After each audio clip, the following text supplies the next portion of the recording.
প্রিয় নেতাজি, অনেকদিন ধরেই চিঠি লিখব ভাবছিলাম, কিছুতেই আর হয়ে উঠছিল না।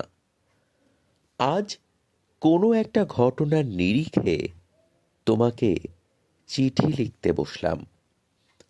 ছেলেবেলায় আমাদের দোতলার ড্রয়িং রুমে তোমার ছবি, জন্মদিনে পেতাম বই, সেখানেও তুমি। বাবার গল্পে তোমারই বীরত্ব। দেখতে দেখতে, শুনতে শুনতে ক্রমে আমিও তোমার ভক্ত। বাবা বলতেন ইন্ডিয়ার আরেকজন নেতাজির দরকার ছিল। মা গাইতেন বীর সুভাষের মহান দেশ। দাদু বলতেন ছেলেটাকে ওরা শেষ করে দিল। ঠাম্মার চোখে তখন আঁচলের খুঁট। এসবের মধ্যে বড় হওয়া আমিও কেমন একটা ঘোরের মধ্যে থাকতাম। ভাবতাম পারতে, তুমি সব পারতে, যদি আর একবার আমাদের মধ্যে তোমাকে পেতাম। আজ উত্তর 40-এও আমার একই ঘোর। তুমি পারতে, কেননা দেশের মাটিতে দেশপ্রেমের মতো জোরালো একটা ঝাঁকুনি দেবার ক্ষমতা তখন আর কারুর ছিল না। এখনো আছে কি? তোমার হারিয়ে যাবার পর দেশে কত কমিশন বসেছে।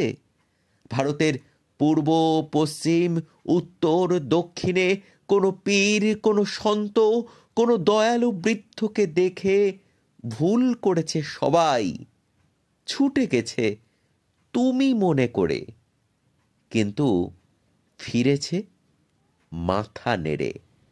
তবু তোমাকে পাবার আশায় বুক বেঁধেছে।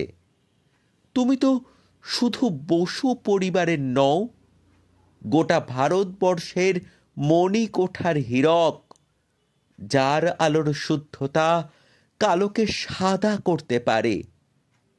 এই বিশ্বাসে ভর করে সবাই ভেবেছিল তুমি আসবেই, কিন্তু এলে না।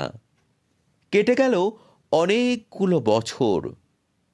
পেরিয়ে এলাম জীবনের অনেক গলি খুঁজে। তুমি এখন বিমানবন্দরে, সভা সমিতিতে, রিসার্চ ব্যুরোতে, এমনকি ছেলের নামকরণেও। শুধু হৃদয়ে যেন দোলা দেয় না। জানো, তোমার জন্মদিনটা এখন সবাই ছুটির দিন বলে আয়েশ করে উপভোগ করে। আর ছেলেরা, তারা তো এখন দেশ থেকে বিদেশের খবরই বেশি রাখে। আর মেয়েরা, তারাও স্বাধীনতার ভেলায় চড়ে হতচকিত। শুধু মাটিটা কাঁদে। সেই কান্না যেন ভূমিকম্প, খরা, এলনিনো, বন্যা হয়ে চারিদিক ভাসিয়ে দেয়। এখনো অভিমান করে শুয়ে থাকবে রেনকোচিতে।